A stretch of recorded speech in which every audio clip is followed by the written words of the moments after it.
Hi, welcome. Today I'm going to show you dehydrating garlic, making garlic chips, minced garlic, garlic powder. So the first thing I want to show you are these 1 gallon glass jars. I get them at the local Italian store, pizza parlor, sub parlor. They put in their banana peppers, olives, pickles, and I get them for like $1 each, and they're great for putting in your cloves of garlic, flour, sugar, anything. So they're great to have. So this is some garlic that I planted back in October of 2019. And I harvested it, of course, in about July. They're beautiful cloves of garlic. And some of the tools you'll need is a good knife. And here is my chopper. I got it at Walmart. It's fairly inexpensive. And it's great because it chops garlic very easily, as you'll see. And it chops them in small little squares. So that's good to have. And I'll be using that today. And then a mandolin, which is great because you take the garlic, you go up and down the mandolin, and it creates beautiful chips. So let's start out. We're taking our clove of garlic, taking off both ends of the garlic, and taking all the paper off of it. I had to do this because my garlic is starting to sprout. So look at that clove of garlic. Isn't that beautiful? So let's start out with the chopper. To make it easy on me, I usually cut the clove in half. Put it right there on the chopper and press down. That's as easy as it is. And you'll get some nice little chips.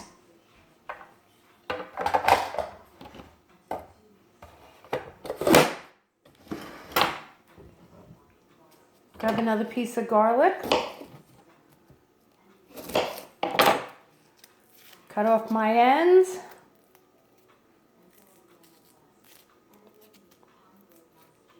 I have a weird piece of garlic here. But that's okay. Doesn't matter at all.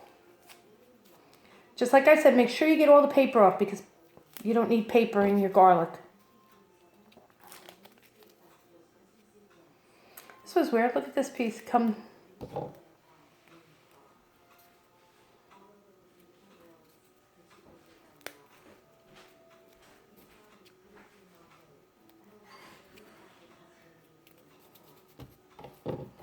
And again, like I said, I just cut my garlic in half, making it easy. You don't have to cut it. I just do it for ease for me.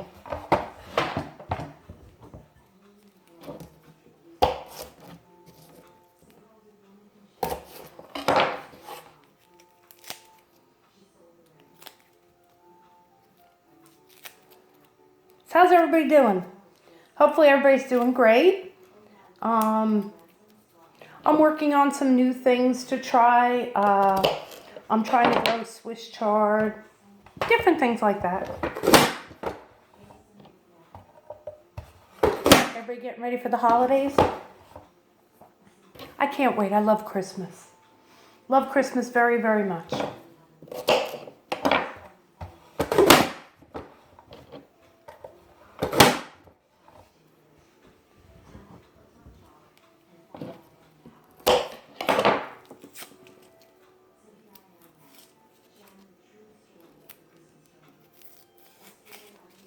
Garlic is one of the easiest things to grow. Basically, you take one of your garlic cloves, not taking the paper off of it. And I'll show you one that would be really good because look at this, it's sprouted. So basically, where you have the little like roots on the bottom, you dig a hole, putting it in the ground with those roots on the bottom with your point at the top. Shove them in the ground. Do nothing. Basically, it will grow. It takes about 9 to 10 months to fully grow. And that's it, you're done. And garlic has so many health benefits. It's great for colds and flus.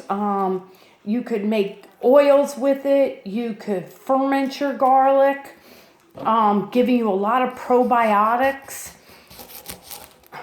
So those are all great health benefits, and I love cooking with it. I try to cook garlic almost every single night. Now here, you'll see I have like a little mark on it. I just cut that out. Usually cut it in a V shape and see how far down I have to go, hoping, there I go, gets out. See, now in this case I'm not cutting it because it was a smaller piece of garlic. But like I was saying with the benefits of garlic, basically anything that you cook, almost anything, you can use garlic on. Oh, another brown mark. See, now in this case, the inside got a little rotted on this one. Again, I just keep on cutting that out. What I would do in this case is I would cut it in half where that piece is.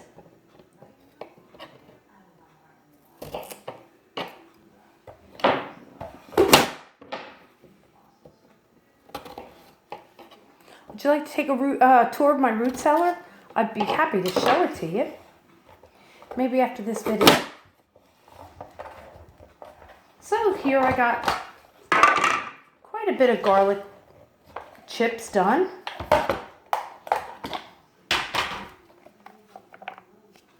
Easy, doesn't take long whatsoever.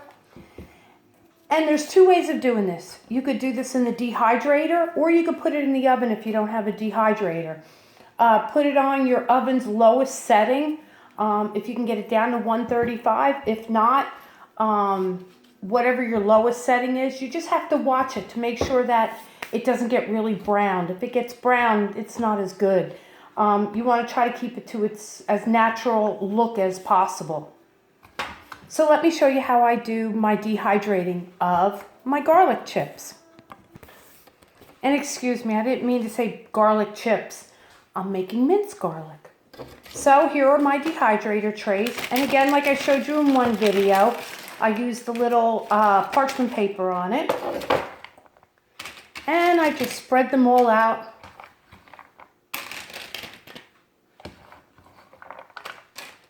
On my dehydrator tray.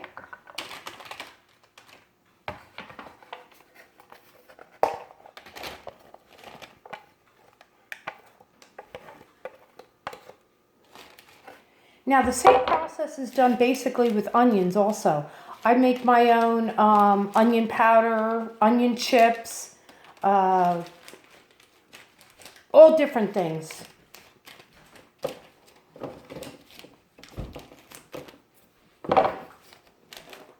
And basically that's what my tray looks like. Now let's make some garlic chips.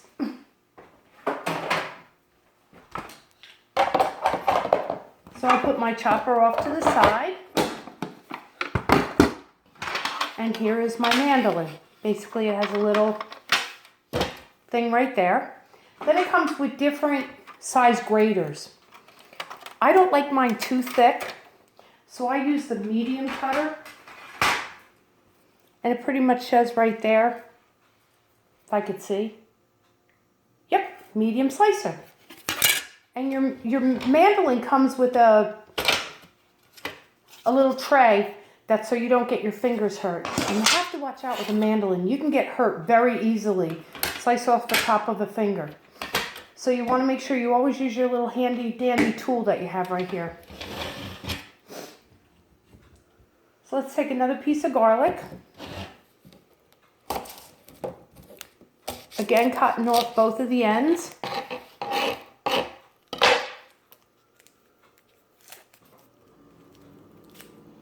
So you get that beautiful piece of garlic. Look at that. Oh, it's beautiful. with this inside, you'll see that it's got this little handle right here, and that controls the little pegs that will hold the garlic in place. Just squish down and it holds it right on. Then you take your mandolin and you push down on that top and slice down. And continue slicing until it won't slice anymore. And then basically what I do, hopefully you could see the garlic, is I try to get a few more slices down with my knife. And hold on one second, I'm going to try it with a fork.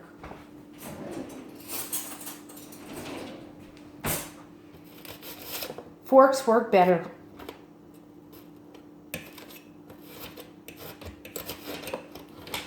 And voila, here's some chips of garlic.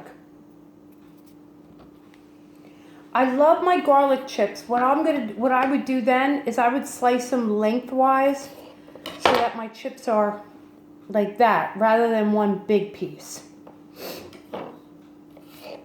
And I try to do a variety of different ones. I use the thin slicer and I use the thick slicer because certain things I'd want a little bit more garlicky. And then what's nice is once you got them in these chip formats, if you wanted to, if you were short on garlic, minced garlic, you could just chop these up and you could use it that way. So if you just get a mandolin, you can make minced garlic. It's just easier with the chopper. So you saw basically how thick this garlic chip was. Now what I want to do is I'm going to show you by using the thinner one what that would look like.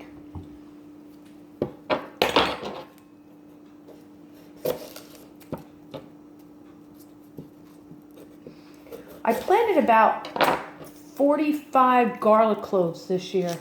I'm really looking for a big harvest next year. I love my garlic.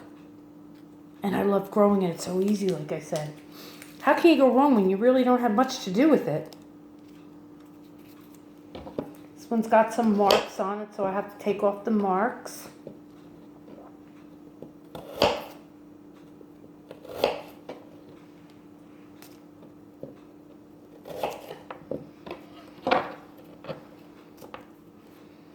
Okay, and this time I'm going to use the fork.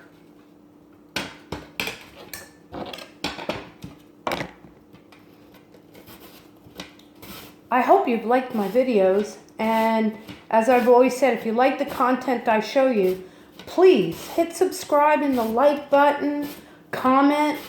I'd like to hear what you think of the videos. Like I said, I am new to this.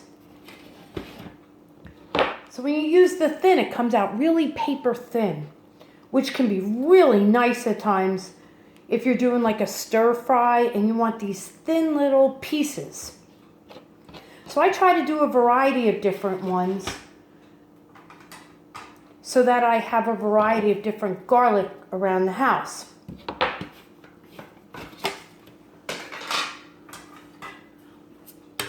With the mandolin, what's nice is it also comes with French fry. So you got these little blades that make French fries. But we're not making French fries, so I don't need them today.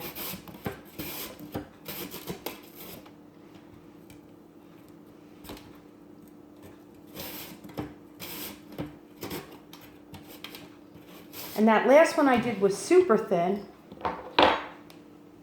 And here is thin. So as you can see the difference between the two. I would use these more than I would use these.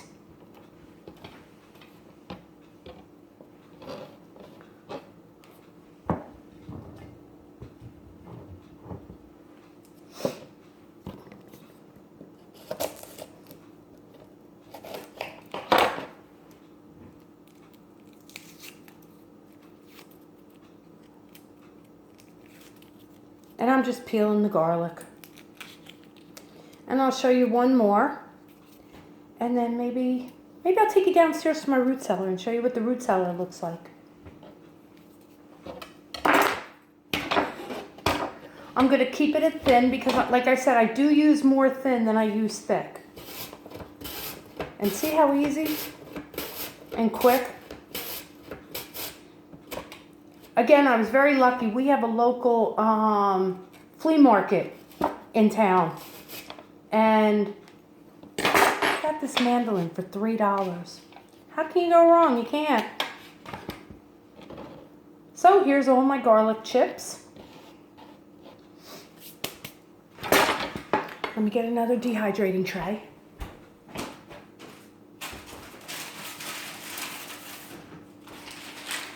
Now to show you with the parchment paper, sometimes depending upon what you're getting, they get dirty marks on them. And it's just the juices from whatever you're dehydrating.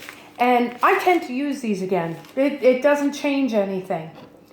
So you want to lay your garlic chips on the dehydrating tray. And like last time, you don't want them touching. It just makes it dry that much better.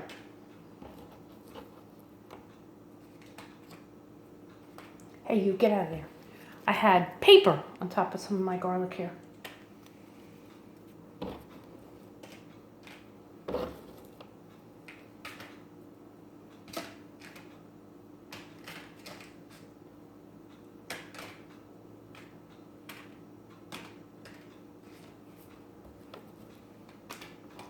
And hopefully you could see it, but that's what it looks like on the tray. And then I dehydrate it at 135 degrees for a few hours. And let me show you what some of that will end up looking like. Here again with these bottles. And these are my garlic chips. You're going to know when garlic is done dehydrating. As you can see, it just breaks. It doesn't bend. And let's see if you can hear it snap. It's done then. Then you put it in your jars, however you're going to do it. Make sure you put an oxygen absorber in it so that it stays nice and fresh and clean. And then from there, what I do with these, or your minced garlic, whatever you want, I make sure that I make enough of it that I can make garlic powder. And basically what it is after your minced garlic is all dehydrated, I take my coffee grinder, I put a bunch of it in the coffee grinder, grind it up really good, put it in the jars. Now I have fresh garlic powder. And the smell of it, oh, it's like fresh garlic. You can't go wrong. So that was my video on dehydrating garlic. And now let me take you downstairs and show you my root cellar. Here's my root cellar. It's underneath the house and the door that leads into the root cellar. And I forgot to turn the light on ahead of time. So give me a second when we first go in to turn the light on. Okay, and here's my root cellar. It's underneath the house, and this portion was put aside. They dug down, they concreted it so that it was a root cellar. Over here on my shelf when you first walk in, I have some breakfast stuff, and it's pancakes, oatmeal, stuff like that. I have a bin up here that's got all my dehydrated potatoes, store-bought, the Idahoan. They're great for a last-minute thing if you needed it. Over here, I have old-fashioned oats that I use to make granola. Maybe one day I'll do a video on that. I have here a bin with ramen soup, our drink mixes, and what you want to call shake and bake. Now down to here, I have those gallon jugs, like I showed you upstairs with my spaghetti in it. Then I have instant rice. Now these are the containers that I get from Walmart that's got my powdered milk in it. Then I've got noodles. I've got some Alfredo sauce. And I've got Parmesan cheese. Down here I keep my bleach, my dishwashing detergent, just cleaners for around the house. And then down on the bottom is some water and some ferments. Over here I have my mustards, ketchup, relish, mayonnaise, peanut butter, breadcrumbs. This is like my store-bought shelf. It's like my shopping center. I have soy sauces. Hold on. It's easier shooting this way. Soy sauces, steak sausage, tuna fish, salad dressing, popcorn, and syrup. Down here, I have my teas, coffee, creamer, and then 5-gallon buckets down here, which I have my sugar, flour, rice. And then let's swerve on up this way. And I have my applesauces, apple pie filling, and peach. Down here, I have some of my soups that I made. Ham, chicken vegetable, turkeys. I guess I'm not doing too good with this. I haven't figured out how to turn the camera around. And down here, I have my jellies. I have fig jelly, peach, cranberry raisin jellies. I have plum jam, orange jam, grape jelly. And then down below, which maybe you can't see, I've got pickles and honey. Now let's go up to here. And I have some extra corn and beans, and you'll see why in a minute I say extra. Here on my meat shelf, and I got the little wieners. I've got dried sausage, canned ham. I have beef stew here. I have venison, and then I have some pork loin. Down here I have chicken. I have meatballs in a sauce. I have meatballs not in a sauce, and then chopped meat. Down here, I have my baked beans and my pasta sauce. A lot of pasta sauce. And down below here, I don't know if you could see it, but I've got my beef broths, ham broths, chicken broth, and I've got some potatoes. Now let's go on over to here. And up on top here, I have my an extra medicine. I have some quick grabbing sugar and flour. And then here and I'll scan back.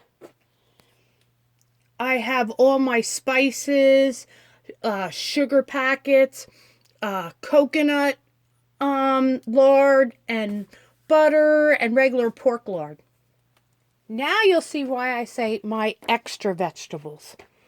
Up here I have corn and peas and some mixed vegetables. All this whole tray is all corn.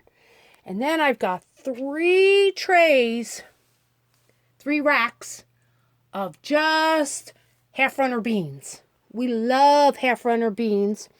And this year I tried even doing what's called amethyst beans. What's neat about amethyst beans is when they're growing, they're purple. And then when you put them in hot water, they turn green. So it's kind of neat. Over here I have some of, and I'm not doing very good with this, and I apologize. I have my potatoes. And then I have underneath there red potatoes. And then I have an old bread basket that I keep in it some of my mac and cheese and flavored rices. And that's it. Here's another scan. of the root cellar. Hopefully you get an idea of what is some of the stuff I keep down here. Again, these are not professional videos. I don't edit and stuff like that. I'm just using my cell phone just to give you an idea of what I do.